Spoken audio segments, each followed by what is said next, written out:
I first stumbled upon Ben Marcus's stories about 6 years ago when I was handed this beautiful edition of The Age of Wire and String. It's an illustrated, gorgeous illustrated edition. But it's a really strange kind of collection which documents maybe an unknown but familiar society. Language has been scattered in this book, and when it comes to land, the terms for weather and birds and clothes, they kind of mean different things. Surnames have become mythical or elusive somehow. And I remember reading The Age of Wire and String, I felt like I felt when I watched Eraserhead by David Lynch. I didn't really understand 100% what was going on. No offense. but I knew whatever was going on was true. There was like a tone or a feeling being achieved that when I had kind of ingested the words, ingested the language, it produced this gut response like, wow, I'm floored by what I'm reading, even if I don't know why I'm floored. And that's a book that's a gift that The Age of Wire and String gives you, is the kind of, you're given permission not to have to understand, just to feel wonder at language. And that was really rare. When I read it, I hadn't had that experience many times. You don't have to get the book, but you create the meaning yourself and you can build it up yourself. So that was brilliant. And I don't know of anyone else now that writes fiction like Ben Marcus, in my reading at least. But reading the rest of his work, I've been reminded of writers like Beckett, David Markson, Flann O'Brien, the kind of formal wonder of Anne Carson's work. And I'm also reminded of movies like Synecdoche, New York, if anyone knows that. And his fiction, it has its own world. It's kind of a place, it's dislocated and alien, but it's recognisable almost immediately. You only have to read a paragraph and you're right there. Things might be slightly off sometimes. I remember a double bolted bedroom door at the start of the Flame alphabet and thinking, oh, something's not right here. But I knew exactly where I was. And so it's this dislocated world, and there's a kind of a cloud gathering is occurring, an environmental cloud gathering. It's physical, it's verbal, it's psychological. Awful things could be happening in Ben Marcus's stories, like just off stage. And against or within this kind of backdrop, Marcus stress tests the human form, the bodily form, the linguistic form. He strips his characters sometimes of food, of dignity, of love, of speech, of language itself. And he's just to see how these characters react, to see what happens, to see what's left at our core. This is what I feel is happening. And it's a strange and awesome alchemy at work, in the kind of old sense of the word awesome. And it helps, at me as a reader at least, it helps us to see ourselves anew, because we're reading this and we're putting it all back together, and we're just seeing the world anew and thinking about ourselves anew. So yeah, in these works, language is repurposed, extracted, and reapplied. It reaches out to you though. It demands that you comprehend it, demands that you work with it, it never lets you go. This is kind of language in various forms. Language as a weapon, language as a toxin, as a cord, as lotion, as breath, as bird call. Language as a way of reaching people, but also as a way of moving away from people or leaving them behind. And so, formally, narratively, Ben Marcus's work is just utterly compelling. And you'll see what I mean when you hear some. Since The Age of Wire and String, Marcus has produced 2 novels, Notable American Women and the Flame Alphabet, and 2 further collections of short stories, Leaving the Sea, and last week, this beauty, Notes from the Fog. His fiction regularly appears in New Yorker, Granta, Harper's, the Paris Review, among many others. He has received a Whiting Writers Award, a Berlin Prize, a Guggenheim Fellowship, and on top of all that, he teaches writing at Columbia University. You only have to look at the books outside. The praise for Ben Marcus's work is just off the chart, super high, and rightly emblazoned on those books. So I encourage you to buy a copy or 2 when we're finished. I struggled to think about how I would summarise my introduction, so I turned to Goodreads for a fresh take and like maybe a break from the usual review jargon. So someone called Anthony Krupi who, if you're here, please show yourself, says, Ben Marcus speaks in tongues that are not wholly our own. And the things he does with language often make it seem as if you're hearing an unfamiliar tongue muttering hideous, hilarious things from another room. Like if you were staying in a hotel room directly across from Celine Dion's Vegas suite, and she kept singing about farts that could kill you and other untidy exits. The man is goddamn brilliant, and his likeness should be emblazoned on all our stamps and currency. So please, put your hands together.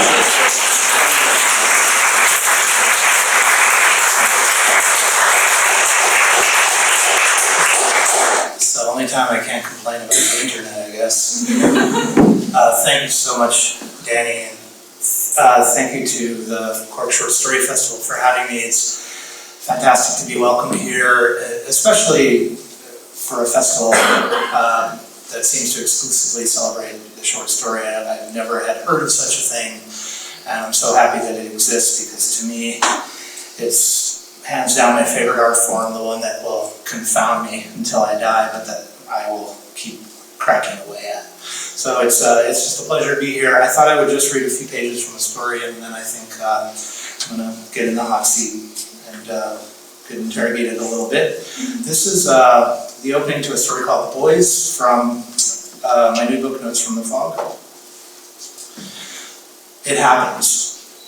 A close relative dies, one who lives elsewhere. And then some time has to be set aside, even if no such thing is possible, because of work, because of a lack of funds when it comes to traveling, and also because of one's own dear family at home, a husband and 2 daughters who need to be fed and petted and listened to and tolerated. Even just ignoring them or quietly loathing them takes its toll. In this case, the family member was my sister. She was in for a routine surgery, or so I was told. And you have to wonder what surgery is ever routine. As you live your life, you will, on occasion, be cut open and explored, is what life is, part of the routine. Perhaps we should not be surprised. A knife will slice you open, and some wonderkind wearing gloves will reach into the wound with corrective fingers, one expects, and grope around. This is what killed my sister. The wonderkind reached too deep, reached the wrong way, the body crashed, and everyone wore black. My husband brought me flowers. The kids cried, although they hardly knew her. My own reaction was delayed to this day, really. It may never come, at least not in my lifetime, which doesn't mean I didn't love the hell out of her. Of course I did. Of course, of course, of course. I was her sister and she was mine, always, or so we had said long ago. We'd sort of stopped saying it. We had our own lives to chisel up. In some small way, I was stirred to action. I had just been so bored, and now someone had died and I was needed, and maybe we'd all be knocked out of our habits into a better, realer world. I flew out to the so-called mountains where my sister and her husband lived with their children. 2 little boys who spent their lives in toy helmets, so far as I could tell. They were not allowed to wear them to bed, but this turned out to be a struggle, a bit of a battleground. And some nights, with a mother newly dead, they won this war with their father and went to bed all suited up, ready to survive a nighttime clobbering. They had a game they played, and it involved sticks, store-bought sticks with lights and triggers on them. The helmets kept their heads safe. That's a sign I should just stop and go home.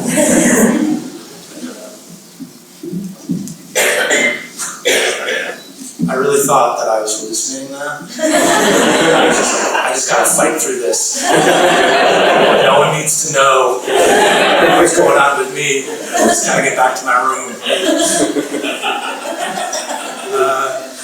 So yeah, the helmets kept their heads safe. Without them, they'd have killed each other already.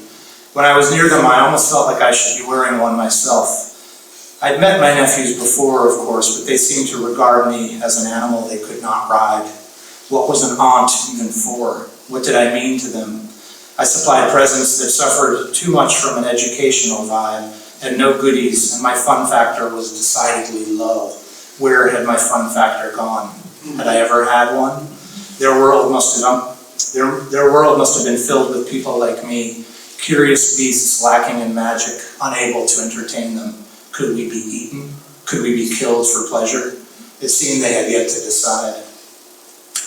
I didn't have boys myself, and I'd like to think that my profound indifference to them had influenced the moment of conception of each of my two girls. It is not that boys were filthy or brutish or dumb and unsingular. One might have said that of anyone, of any age, of any gender. It is, as they say, a routine assessment of the human being. It's just that little boys always seemed terribly expendable, a product of nature that was meant to exist in excess so it could be endlessly culled by other forces. Boys themselves seemed to know this. The so-called death wish is apparent in their behavior, which is often entertaining, but only from a distance. Some creatures have a low survival rate, and so the world produces far too many of them. And as they fight among each other to live, they grow more savage, more base, more dull, and the winners, the survivors, are distinctly unappealing little beings. Which isn't to say that some of them don't turn out lovely, with smooth, unknowable bodies and voices of debilitating power, and a kind of broad indifference to remote suffering that allows great historical changes to take place. The first night I sat with my sister's husband. He'd always been a mystery to me, but perhaps no more so than anyone else. He used his moods as weapons, and you kept your distance. I don't mean that he was angry or aggressive or mean. It was the opposite. He had an alarming level of good cheer, a machine-honed smile, and whenever you saw him, you felt overwhelmed by it, rebuked that someone in the world could be so profoundly happy. He wanted to hug and hold you and beam at you. He wanted to shout with joy even, which was always alarming. What did it say about the rest of us who moped and shuffled and mumbled and were always on the verge of quiet tears, or had spent so long shielding our emotions from view that the emotions themselves had finally been snuffed out and could not be detected even by the proprietors themselves? It was like he, Drew, was running for office even though the government had shut down and no one was voting, and very likely the entire world had gone cold and dark. He was running a solitary campaign, and there was no one to notice how insanely happy he was. He was not so happy tonight. We drank wine and talked. I learned a great deal about his relationship with my sister Sarah. She was the sweetest. She was the best. She did everything. She never complained. But sometimes she could be very quiet, Drew explained. Days without noise, as if she'd lost her voice. Was that so bad? I asked. I mean, we don't always need to disrupt the room tone just because we can. Speech is so overused. The language will grow meaningless if we abuse it. Let's leave words alone so they won't erode. Maybe it's already too late. You're not quiet, he said. You never had that problem. Drew looked at me long and steady. This was the most we'd ever talked to each other since he started dating Sarah. We poured more wine. One of the boys came down, rubbing his eyes. He stood next to me and grabbed my arm, tugged at it, his thumb in his mouth perhaps to keep himself from shouting obscenities. I resisted without wanting to provoke him, but I wasn't prepared to be dragged out of my chair by this young beast, so I held my ground. Drew laughed in his hearty, amplified way. A widower for 5 days, and he sure had his chuckle back. I think you have a friend, he said. Not that I know of, I thought. I think he wants you to go tuck him in. The boy looked up at me, wondering perhaps just what kind of toy I was. Could I be kicked from the window and would I still love him? I didn't know the answer myself. Tuck you in? Well, that I can do, I said. And I took careful note of the level of wine still left in the bottle. I wasn't sure how deep Drew's stores were, and something in me wanted to fight for my share. I'd flown all the way out here, and he'd better not hog all the intoxicants while I played mommy to his kid, for Christ's sake.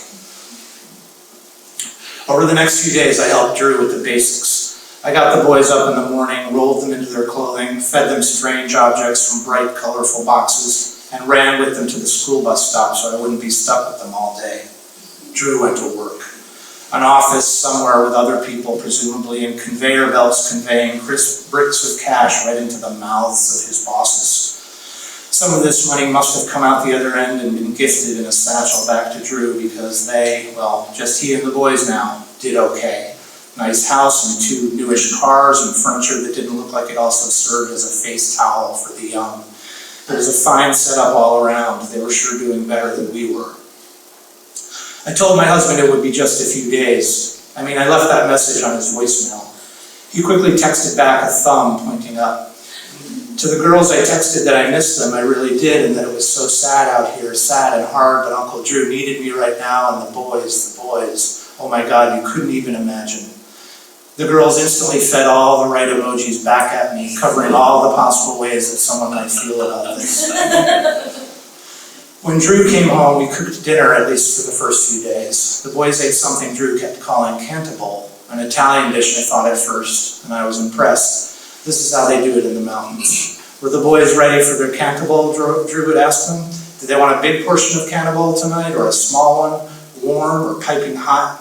It turned out that cantable simply meant literally can to bowl, food that could slide, often in one sucking gelatinous cylinder from a can right into a bowl. Drew had made up the phrase himself, and he seemed proud. I suppose that not all of us can claim an original contribution to the language. Cantable looked like little pillows swimming in fake blood, and the blood bubbled and spattered when it came out of the microwave. I'm sure it wasn't repulsive, and sometimes I longed for a meal that simple. The boys would take their bowls over to the living room where they sat on pillows and ate by themselves, wearing big jug-like headphones over their helmets, watching their iPads, trying to spoon their food through their face masks. If you spill it, what? Drew yelled at them during our first dinner together, maybe on my behalf, to show me how tough he was, how he hadn't forgotten his obligations as a parent. When the boys didn't answer, he yelled again, what happens if you make a spill? You'll clean it up, one of the boys said, and the two of them burst out laughing. Ha ha, said Drew, I'm over here dying, you just killed me, ha ha. I thought that perhaps he should not joke about dying just after their mother, and then there was the issue of his soft, guilt-based parenting style, the permissiveness followed by the false threats, but I cast no stones. Too tiring, first of all, and anyway, sometimes the window is already broken. It's been broken for a long time, so why would you cast a stone into an empty, ruined house? Save your stones for a better target, one that's still standing. Drew liked to drink at night, and he liked to tell stories. 1 out of 2, I guess. I'd survive.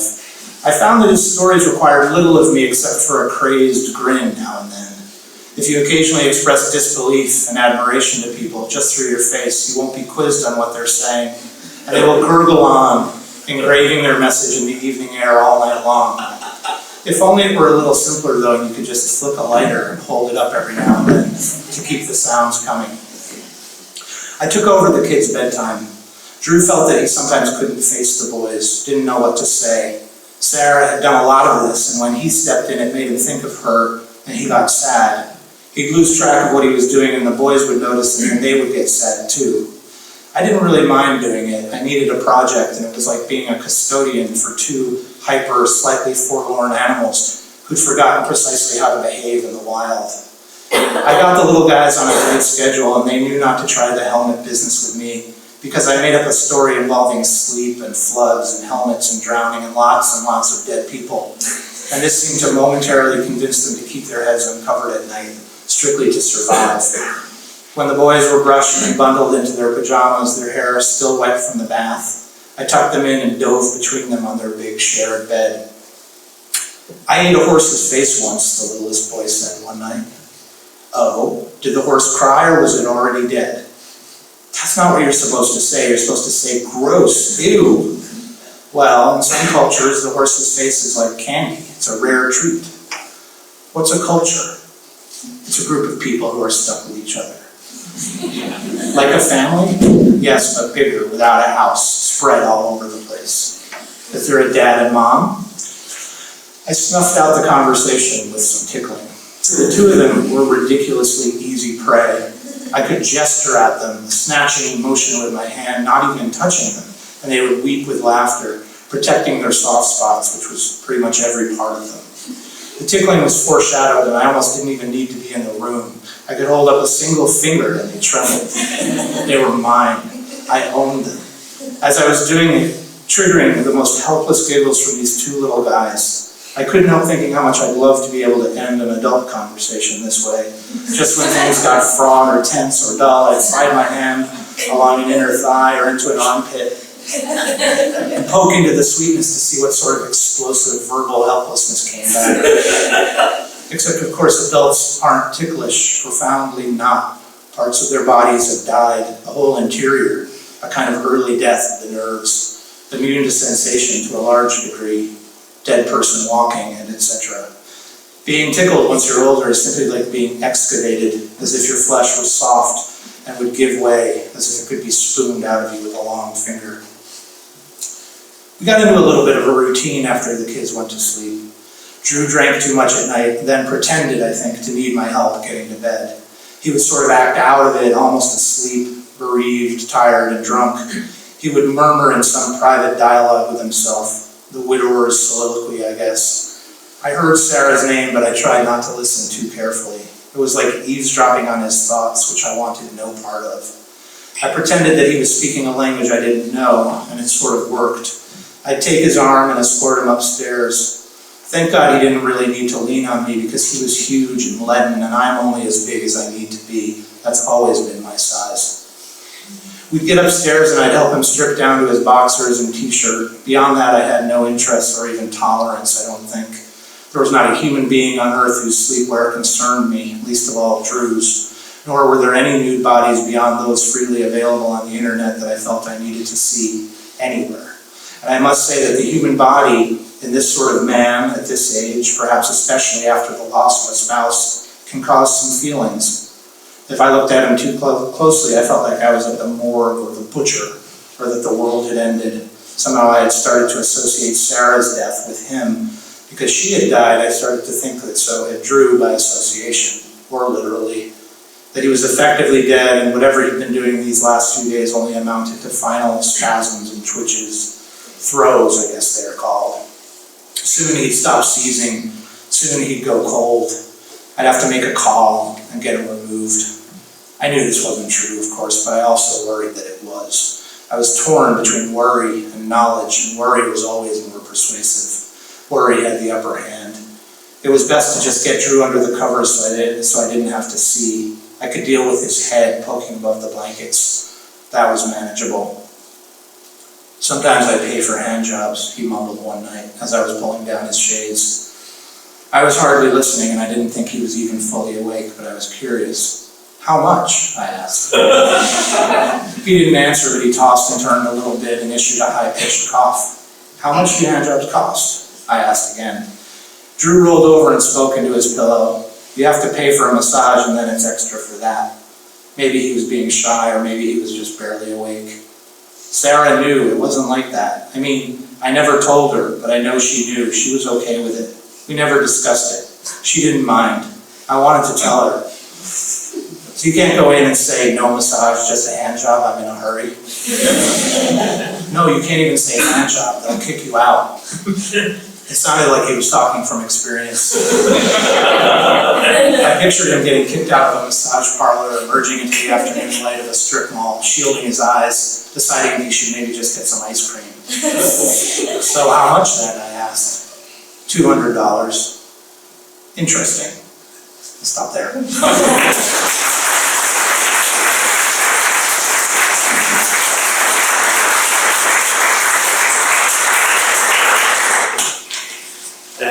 How much research did you do on massage part? Can we start with the boys there? Because I think one of the things I was really keen to ask you about was childhood. Childhood is a kind of a trope that runs through a lot of the work and the flame alphabet as well. Kids have a really interesting place in your world. They can be as adorable as the boys, as violent as the boys. They can be very non-loving. How does that theme manifested itself from life to work, I guess? Yeah, that's an interesting question to me. I guess children seem so, well, they're fascinating, they're mysterious. We really lose our access to them. Well, once we're no longer children, we seem to lose our authority about children, even if we have our own. And I think in fiction, you can have a precociously knowing child, and that's disturbing, or a kind of very naive and innocent child, and that is potentially powerful. So it seems like, I think I like stories that have some tension between who knows things and who doesn't, and the kind of power dynamics that result from that. Here, this narrator, she kind of goes into the story with this set of barriers and kind of protections against these kids. And not to spoil the story, but I guess I hope that changes as the story goes on. And to me, I think I'm interested in stories where one set of emotional conditions will change really profoundly, but in a way that seems believable and organic and not random. And she is, and that's there's another kind of theme, there's a lovely echo of themes throughout the book, but she's very dissociated at the start. She's kind of, I don't want to say she's in denial, but she says herself something like, I don't think I really grieved or anything like that. Is that part of her journey as well, from disassociation to coming back into the world, do you think, or kind of going Well, it's a funny thing in that, I started that story and I've got a narrator who suddenly has a dead sibling 3 sentences into the story, and in some ways I felt this obligation to then track this character's grief, and I did some of that, but it seemed like such a dead end. It seems that there's no way to make a reader care about a character who died before the story started. And it seemed like a completely losing battle. And so I think I wanted to suggest that she does care a lot, but that she's cut off from it to a degree, therefore keeping me from having to waste a lot of time saying, well, this is how sad I was. I was sad in this way, and this way, and this way. Because I think, I don't know, I was just talking about this with a student. A student had written a story, and I think some person dies at the beginning, and most of the story is about how sad everyone is. But you can't just say, well, I don't even know this character, and so I'm never going to have any feelings about this character. And so it was clear there was an attempt to build feeling, but the lesson seemed to be you can't do it directly like that. It's almost like in reverse. I don't know if you think about the opening to The Stranger, when he says, mother died today, or was it yesterday? There's that coldness that almost is a relief, so you're like, okay, good, I'm not going to be entreated to care a lot about someone else's, a fake character's dead parents. It's all fake. And so, on the other hand, I really do want to produce caring. I want that. But I think maybe it's about coming at it indirectly. But I think it's different if you're in the middle of something and we've come to really attach to a character and something befalls them. It's crushing, and I love reading that. But it seemed that here, this character is not even in the book, and the sister will come up in different ways, and hopefully this narrator, who sounds kind of tough and sort of distant, will sort of open up to us a little bit, and we'll see she's not a monster. Yeah, exactly. Absolutely not. It's a demonstering story. She also has a voice that I think, again, resonates a little bit. That voice of, she kind of has a wry, very self-aware, she's disillusioned in both good ways and bad ways. And that's a tone, I think, that's set certainly through Notes from the Fog, and quite a bit through Leaving the Sea. Leaving the Sea is going to be a bit more varied. Is that something, is that something you worked really hard to achieve? Is there a message in the tone that you hope gets out there? Or is it just a voice that works for you? How did it develop? Yeah, I have no message. I don't know what that would be. I think I read fiction because I love voices. I love that out of language we can access what it's like to be in a character's head. And I think that what's going on in our heads is almost the last thing that's sort of interesting and also not freely available to the world. I don't know what you're thinking. You're being very nice, but you may actually hate me. But there's some tension probably. You're not wholly happy to be here. There's something, sense of obligation mixed with. So I don't know, that's what I like. I wasn't aware of it. I'll tell you what you're thinking.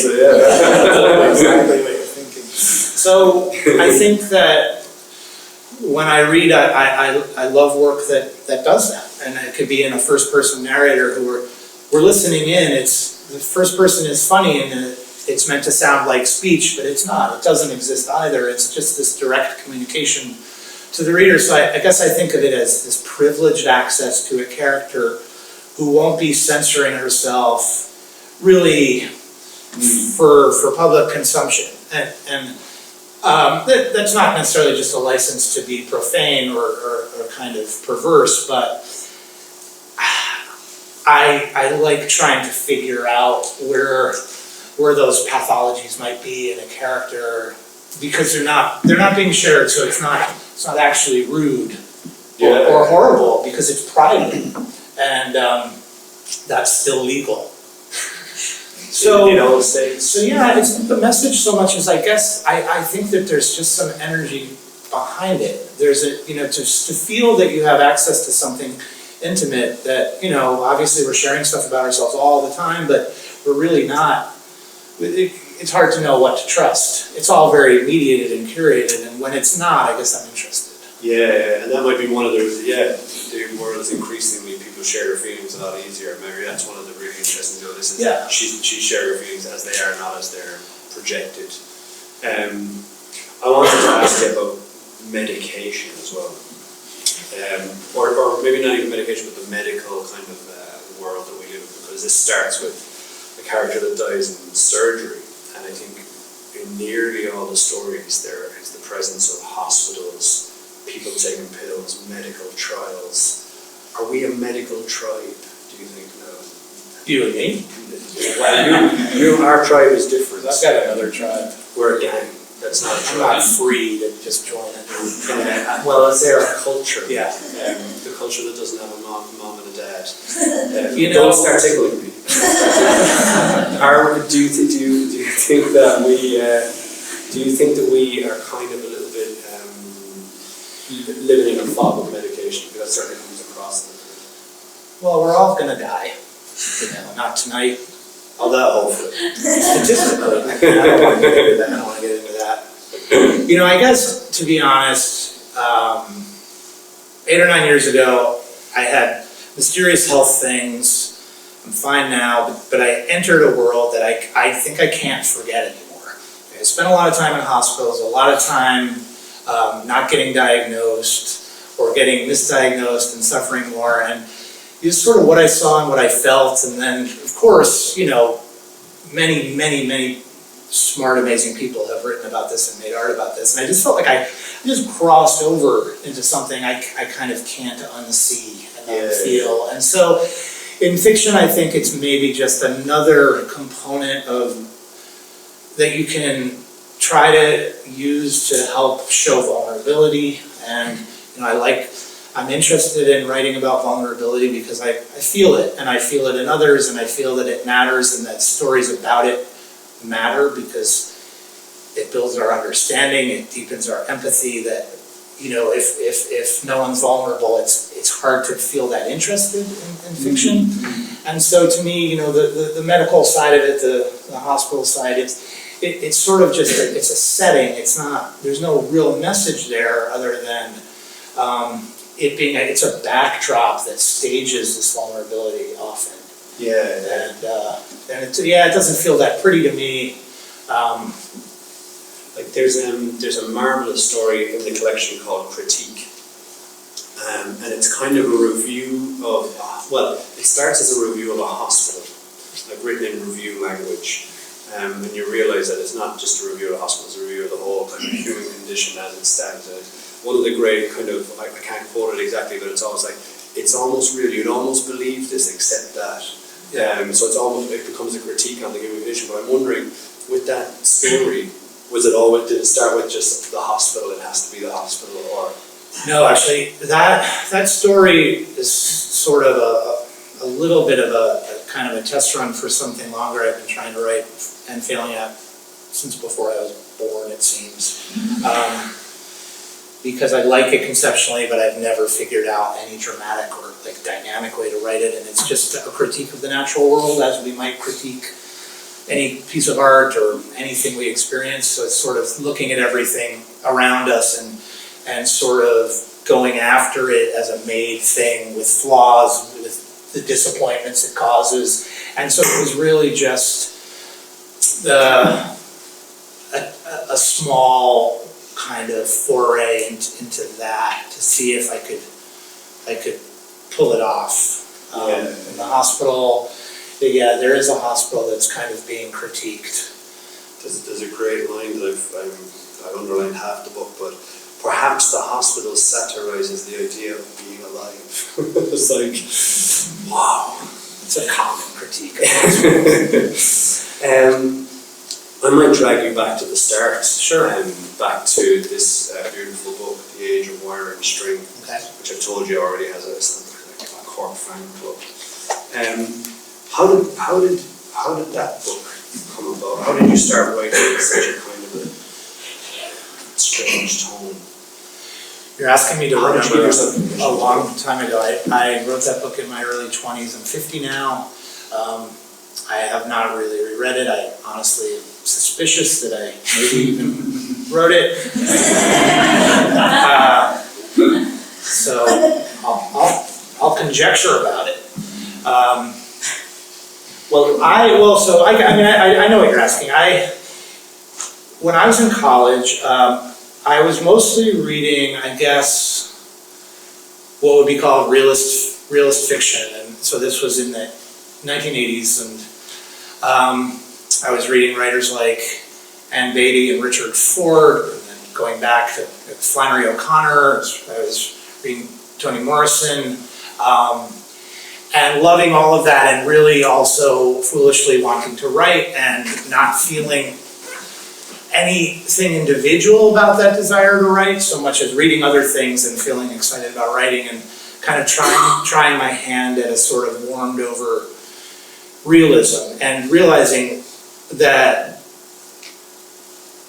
it was bad, it wasn't working at all, but for many reasons, for technical reasons, just simply a lack of ability, lack of skill, lack of craft, but also I think more deeply because I just didn't have enough of a real personal purchase on it. It wasn't coming from anything peculiar to me, and I read the Argentinian writer Borges, and I read Donald Barthelme, I read Lenora Carrington, and I remember reading Octavia Butler, science fiction writer, and just a range of people who, it just hadn't occurred to me that this very contemporary kind of feeling of the space of the imagination was allowed in writing, and it gave me a lot of license. And I think I was sort of then off to the races trying to do something, I guess, a little more fabulous, a little bit less bound to the sort of the realist tradition. And there too, I think I really foundered and really couldn't put a real story together, or what I thought of as a real story. And so a lot of this book was an almost deliberate retreat into something I felt could just be mine, even if it might have questionable value. And what I remember kind of the day I started writing this, and it was, I used to love to read reference books, used to get tremendously high with my friends and read reference books. And we were a fun crowd. This was fun to be around us. And what I noticed is I don't know, like encyclopedias, really, it didn't sort of matter. And I noticed that, and somehow they just seemed really incredibly funny. And I think that was probably just my ignorance was getting filled, and it tickled, because I was learning something. But I noticed that I did something when I read where I would sort of stop reading a little, halfway through something, and it would kind of continue in my head. I would just sort of continue it and try to be funny about it. And I think it took me a little while to realize that whatever I was doing once I stopped reading was technically writing. I just wasn't writing it down. And so I just started to try to write it down and think about, I guess I was sort of disrupting official ways of writing, and I think I really loved authoritative language. I loved it when people sounded like they knew what they were talking about. And so, it's a kind of compendium of a society or something. Yeah. But Borges is the master of using authoritative rhetorical styles to say crazy things, right? To invent wild things, and yet it's done in a cool, technical kind of authoritative voice. So maybe there's a little more believability to it. And I think that was kind of just the little thing I needed. And so I think I just wanted to invent a little world, and that's the result. Could, on behalf of the Cork Wire and String fan club, we ask you to read just a minute or two? Sure. Is Can I there? just read the title? Yeah. Very slowly. Okay, this is half a page. I booked back to this is one of my favorite half pages. It's called Air Trance 16. And I think when I did that, I thought, I'll do 100 of these, and this will be the 16th. And this was the only one. It turned out to be the only one. If the motion of wind were to be slowed, as weather is slowed briefly when an animal is born, we would notice a man building and destroying his own house. If we speak to the man through a dense rain, our speech is menaced by the drowning method, and we appear to him to be people that are angry and shouting. If my father is the man we are looking at, he will shout back at me, protecting the house with his hand, and his voice will blend with whatever weather he has decided to create in the sky between us, to form a small, hard animal, which once inside me will take slow, measured, strategic bites. The animal's eating project will produce in others the impression that I am kneeling, lying, or fading in an area of total rain, taking shelter behind my upraised hand.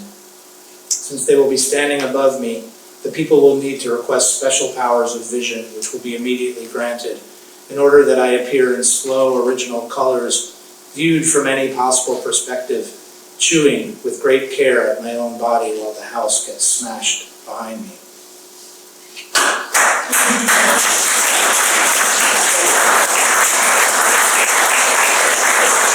Seems highly questionable to me now. How difficult was it to get published? I think that's what every writer or student writer in the movie thinking. Well, it had a strange, strange publication story in that there was a magazine that Random House used to put out in the 80s called The Quarterly, and it came out quarterly, and it was a site for really a whole range of really exciting fiction, and everyone I knew sent their work there because you would literally get like a rejection letter like the day you sent it. Like somehow they would know to send it right before you submitted your piece. And whereas everyone else took 9 months or so, you would just wait forever. So their trick was they read it right away and put the rejection in the mail. So yeah, you get it a few days later, and it changed everything. So the editor of that, I had sent a few of the short pieces that were in this book.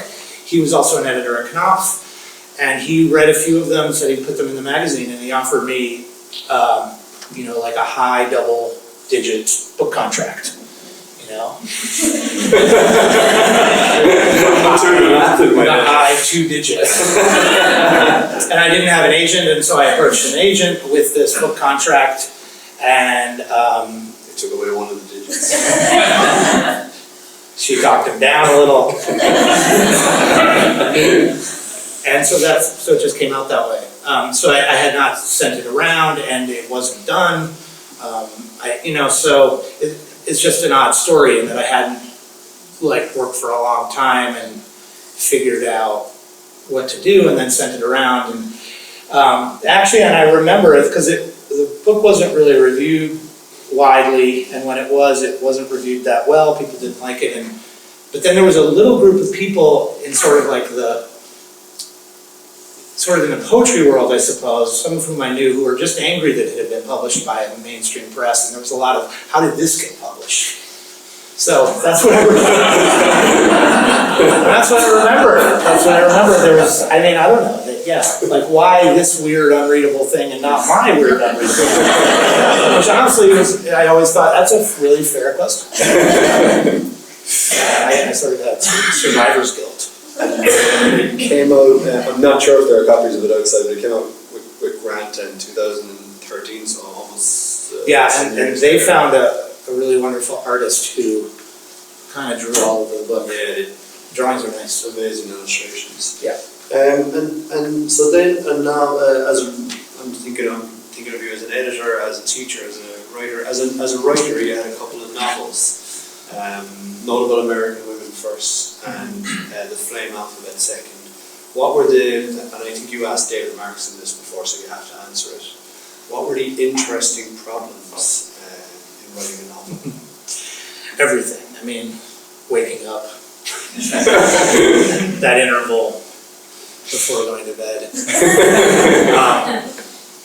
Notable American Women was written, I guess, in a way I think of now as modular, in that it's not a continuous novel where I'm tracking, let's say, a character through time, or it has a set of, it's about a cult of women who practice silence, and the narrator's parents are involved in this, and the father has been interred in a hole, and he has to speak through this contraption in order to get his message through.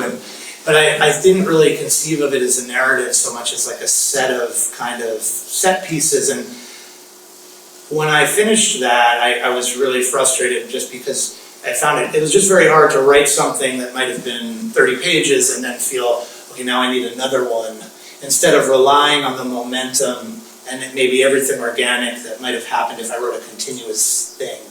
So I remember really never wanting to do that again, and thinking with The Flame Alphabet I would just, kind of start with a situation of some sort and kind of move along. And so Flame Alphabet is just a little more narrative. And but there too, I think the problems I remember, to be honest, are all really technical and in a way a little bit boring. Which font to write in? I don't use a font. I'm not interested in that. But I don't want to pin it down. But The Flame Alphabet's written in first person, and I think I really struggled, and honestly don't think I succeeded in kind of telling a really emotionally affecting story in a way that let the reader come to that. I struggled with emotional exposition, when a character says how he feels, when it should be inferred.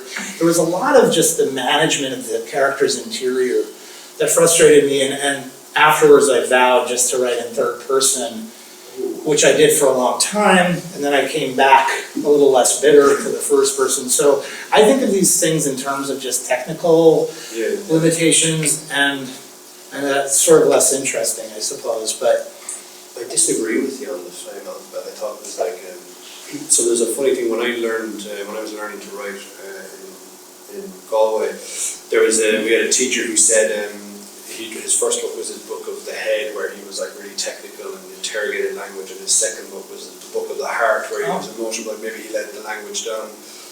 And I've always thought of books in those terms since, because it's probably the first time I started thinking of books. Is it a book of the head or a book of the heart? I'd actually thought The Flame Alphabet was one of the few books I've read that both hits the heart and it constantly, like language is would you call it a virus? It's toxic. yeah, it makes people sick. Language makes people sick in The Flame Alphabet, and how you handled that, I thought was amazing. While never ever letting go of the heart, like you're kind of dragged through the book going, I think there's a couple of my library. David Markson never answered my question though when I asked him that. He got very upset. Why? I don't know, he just didn't like it. Didn't like that question. Oh, because I saw that it said at the end the interview was never completed, and I kind of presumed that he died or something. He just refused. It was very interesting. I was obsessed with David Markson and read everything. And I was dispatched to interview him. And he didn't really want to leave his house. I was living in Maine. He was in New York. And I sent him a bunch of questions, and a few months later he called me. And he was just very angry. He was angry about all of them. He just thought they were all ridiculous. And he was sort of right. But, that's just what we do. We're ridiculous with each other. Nobody notices. But he was disturbed by them all. He didn't, he wasn't comfortable. And I just said, I understand, but look, I'm a fan. It's not meant to be hostile. I'm a huge fan. And we tried to get at something he was comfortable talking about. And we talked a couple times on the phone, but I think in the end, none of it seemed kind of, like fair territory, which I respected. I think it just in the end, none of it seemed like anything he wanted to get into. And then he died. I'm doubly grateful for you answering the question then. And I don't I'm conscious of time, I don't want to finish without kind of trying to, I don't even know how to phrase the question, but this kind of idea of language being interrogated, it's kind of reformatted in Age of Wire and String, it's always this concern. Like there were references in the story you read the boys to, let's just give up speech because we're just eroding it. Where do you think that comes from, and how are you able to write on a daily basis with that in mind on top of whatever content you're trying to, whatever subject you're trying to tackle? Yeah, I guess it's a paradox in a way, and I suppose I've just occasionally suffered from this really strong feeling of the uncanny when I listen to people talk, when I marvel at the fact that we do it, and I think about it as a technology, as a thing we're using with each other, to each other. It does feel incredibly harmful. It also feels woefully inadequate. I think that we know really very little about it. Linguistics as a academic pursuit seems to kind of wipe the slate clean and reinvent itself every 30 years. Like there's this massive kind of hair shirt period where they realize like everything that they sort of put, I'm kind of exaggerating. I'm hoping there's not a linguist in here to tell me you're so fucking wrong. It just seems like one of these enormous things that is so close to us we can't look at it clearly at all. We're nothing without it, but I don't know. So it just vexes me. It fascinates me. It upsets me. It feels really powerful, but it also feels inadequate. I think because all of that's unresolved, it's just there. I have a friend who, will pick up my new book and be like, is this about language too, dude? Really? Like, are you just going to keep writing about language? And I try not to. I think after the Age of Wire and String for a long time, I had a little note on my desk that was just what I was not allowed to write about. It said something like no cloth, no wind, no language like as wind. I had all these things I just thought, and then finally I just had to throw the note away because there was just going to be no more writing. But that was the rule. But you write really beautifully about it in your introduction to New American Stories, which been edited, I'm not sure when it came out actually. And an introduction that talks about how powerful language is and how how you mentioned how powerful it is in a positive sense, that it can take you places, it can show you things, it's your way into all possible worlds. It sort of interests me that it's, we use it for all of this utility, but it's also used to make art. We use it constantly and take it for granted constantly, and then yet there's still artistic promise to it. There's still this sense, I have the sense, I don't know, as mentioned teaching, I met my students last week, and I'm just looking around thinking, someone in here is going to do something that's just going to destroy me. They're going to put words together in a way I've never seen before. Just the fact that that's still a possibility is sort of interesting to me. And yet, we chat and kind of use the language all the time anyway. And so, I think I just have this reverence for it and also a fear of it, and I just kind of can't let it go. Yeah, it's fantastic. And it's a brilliant essay on the short story. If anyone spots this anywhere, pick it up. For the introduction alone, it's marvellous, and they're great choices of stories as well. I think we've got 3 or 4 minutes for questions. And statements are slightly less welcome, but you can make a statement if you like. Do we have any questions from the floor? What are you working on now? What's next? I am working on a novel that would just kill everyone if I had to talk about it. Nothing to say about it. Are you at the start of it, or in the middle of it, or towards the end of it? Is there a fourth choice? It's the flame alphabet, is it? I may have already written it and I don't know. I'm just trying to get something going, and to me that's just about figuring out a way to put some sentences on a page that will just, for me, feel exciting, that there's promise, that there's a space to fill, and also that I'm just not kind of doing something that's going to get me into a pickle like 50 pages in, where I won't like it and won't be interested in So it's sort of just like starting a relationship, but I'm playing both characters. What about, Actually, sounds horrible. oh, we have a question. Okay, excellent. Could I just ask you, the older half-page reads seem quite poetic. Did you ever, do you know, or have you ever written poetry? I wrote poetry in high school, sort of strictly for romantic purposes, in order to achieve results, none of which succeeded. I wrote a lot of poems to people I had crushes on.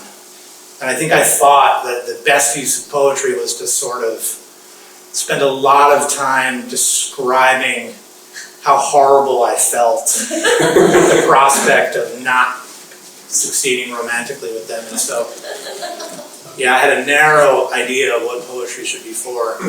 But I read it and revere it, and sometimes just wish we didn't fuss so much about some boundary between prose and poetry. It's just writing, it's just beautiful architectures of words. So yeah, it matters a lot to me. Any other questions out there? There's one. Yeah.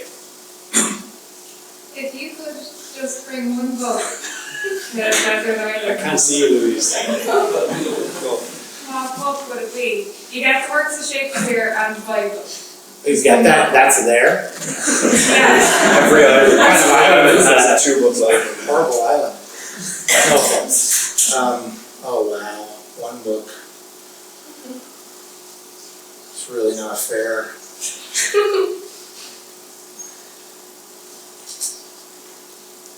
I think it would be Correction by Thomas Bernhard, an Austrian writer, because it's so cheerful, so uplifting. It's just a real mood boost.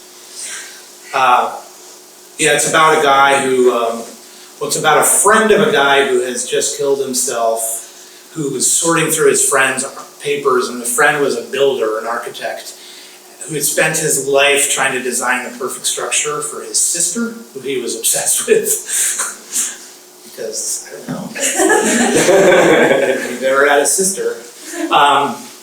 And so he spends his whole life working on this designing and building the perfect structure for his sister, and so it turns out to be a cone, and he builds it in the forest, and its location is all tied up with all kinds of theories, and she moves into it and kills herself. And so then he kills himself, and then the word correction in the title turns out to be another term for suicide, that suicide is simply a correction of the problem of being alive. Wow. And so you can see why one would want to be on a beach. Yeah, I was going to say great beach read. I don't know how to answer that. I mean, partly I want to just say, like, I would like to just bring in the collected works of Dr. Seuss. Just something otherworldly and untethered to my typical ways of thinking and feeling, because I imagine I'd have a lot of time with those. But, I thought you were, I kind of guessed that you were going to say Ovid. I thought you were going to say Metamorphoses. Yeah, that's okay. Yeah, I don't know. What would you bring? You got to ask me now. Oh, it's the first time someone's ever asked me. Yeah. She's been asking this question for me. Oh, you have? Yeah. I see. This is why I'm not like to ask questions anymore. I'd bring Just Kids by Patti Smith. Just Kids. Alright. That's a really good book. We have one more question. It's an interesting question. It seems to me what you're really asking is, it's a question about literary culture, and was there a bigger audience who, if they had a David Markson book in their hand, would sort of love it and be glad that they'd read it, or has he found the audience that he's going to have? I think we could ask that of a bunch of writers, but in some sense I think I think he actually reached the audience he could reach. And to me there's Springer's Progress and Going Down, which are the only ones that are kind of semi-conventional even, and to him they were just these sort of post-Joycean kind of third-rate, like they weren't what he really ended up, like I would think what Reader's Block is the book where he seems to discover this mode. And so for anyone who hasn't read Markson, he writes these books that are essentially lists of historical figures and the terrible things they did, and they're written in sort of single-sentence paragraphs. And it's just these nameless kind of Beckettian narrators sifting through their memory of history, like a book that might just feature one historical person after another and the anti-Semitic or horrible things that they did, and then maybe that they killed themselves too. So it's this really distilled stuff. It doesn't look like fiction at all. I don't know, I think it's great that you're writing about him, and probably that sort of thing is what helps kind of sustain audiences, I suppose. But I don't see like even for much less difficult work, I don't see a bigger audience out there for lots of writers that just hasn't been tapped into, right? But it's impossible to answer, right? Are there a bunch of people who, if only you put an interesting book in their hands, they'd be like, hooray, I've been waiting for this. Or they would just, throw it away and then just, pick up their phone. I think, well, you don't have like a writer's winger, which is a fair way of describing it, but obviously the Boston Wallace had that extremely good essay about it, which Marison was very happy about. Yeah, and Marston's been championed by certain really prominent writers. And, I feel like Ann Beattie used to blur Martin, which was always sort of hilarious. Because they're so different, but it was so great because she really did bring a lot of readers to him. A lot. I think a lot more than he might have normally found. I better pull the plug. I think it's 25 to. Okay. So can we give Ben a massive round